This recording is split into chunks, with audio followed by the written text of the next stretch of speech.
गोवा से खबर आई थी जिसने सबको हिला दिया। खबर बहुत बड़ी थी, खबर मार्मिक थी, खबर हैरान करने वाली थी, खबर चौंकाने वाली थी कि कैसे एक माँ अपने 4 साल के बच्चे का मर्डर कर सकती है। आर्टिफिशियल इंटेलिजेंस की दुनिया में पहचान बना चुकी एक 39 साल की महिला सूचना सेठ पुलिस की गिरफ्त में है। उसने अपने 4 साल के बेटे की हत्या कर दी, बैग में भरा और उसे बेंगलुरु ले जा रही थी। कर्नाटक के चित्रदुर्ग के पास से उसे गिरफ्तार किया गया। कार में रखे उसके बैग में बेटे की लाश थी। कर्नाटक पुलिस ने उस लाश को बरामद किया। बच्चे का पोस्टमार्टम हुआ है। खबर सामने आई कि बच्चे के पोस्टमार्टम से कई खुलासे हुए हैं। सरकारी अस्पताल हिरियूर के प्रभारी चिकित्सक डॉक्टर कुमार नाइक ने शव के पोस्टमार्टम के बाद हत्या का तरीका बताया।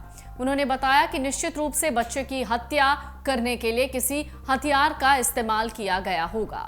यह हथियार तकिया या तौलिया हो सकता है, जिसका इस्तेमाल लड़के का गला घोंटने के लिए किया गया हो।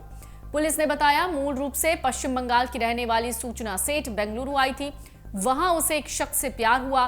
दोनों ने 2010 में शादी की, मगर शादी के बाद दोनों के बीच बहुत झगड़े हुए। इसके बाद उन्होंने तलाक के लिए अर्जी डाली और पिता को रविवार को अपने बेटे से मिलने की अनुमति दी गई। पिता ने रविवार 7 जनवरी को अपने बेटे को वीडियो कॉल किया। दरअसल वो इंडोनेशिया में था और उससे व्यक्तिगत रूप से नहीं मिलने आ सकता था। इसके अगले दिन यानी 8 जनवरी को बच्चे की गोवा के कंडुलम इलाके के सोल बनियान ग्रैंड होटल के कमरे में हत्या हो गई। पति के वकील ने दावा किया कि सूचना सेठ को गिरफ्तार करने के बाद जब पुलिस ने उससे बात की तो वो मानसिक रूप से स्वस्थ और सामान्य लग रही थी। आपको बता दें, Suchana Seth artificial intelligence ethics expert, data scientist और startup company Mindful AI Lab की फाउंडर और सीईओ बताई जा रही है। सूचना के पति के वकील का दावा है कि उसका स्टार्टअप अस्तित्व में ही नहीं है। उसने जीविकोपार्जन के लिए एआई डेटा एनालिटिक्स यानी कई चीजों में हाथ आजमाया। वकील ने यह दावा किया कि दोनों का तलाक कागज पर नहीं हुआ है, वो अलग अलग रह रहे थे। तो क्या है ये पूरा मामला? सूचना सेठ 3 दिन गोवा घुमाने के बहाने अपने 4 साल के बेटे को बेंगलुरु से फ्लाइट से लाई। 3 दिन अलग अलग जगह घुमाने के बाद बेटे की हत्या कर दी। गिरफ्तार होने के बाद उसने पुलिस को बताया कि वो अपने बच्चे को मारकर वो खुद भी आत्महत्या करना चाहती थी।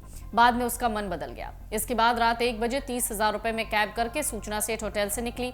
अगली सुबह कमरे में खून जमा हुआ दिखा तो होटल वाले ने पुलिस को बुलाया। पुलिस ने कैब ड्राइवर को फोन करके कार को नजदीकी थाने में ले जाने को कहा।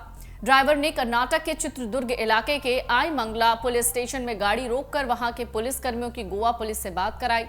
गोवा पुलिस ने महिला के सामान की तलाशी लेने को कहा। इसके बाद इनोवा कार में रखे बैग की चेकिंग हुई तो उसमें लाश मिली, तो पुलिस ने सूचना सेठ को गिरफ्तार कर लिया। गोवा पुलिस ने अपनी जांच में पाया कि आरोपी महिला कोर्ट के फैसले से नाराज थी।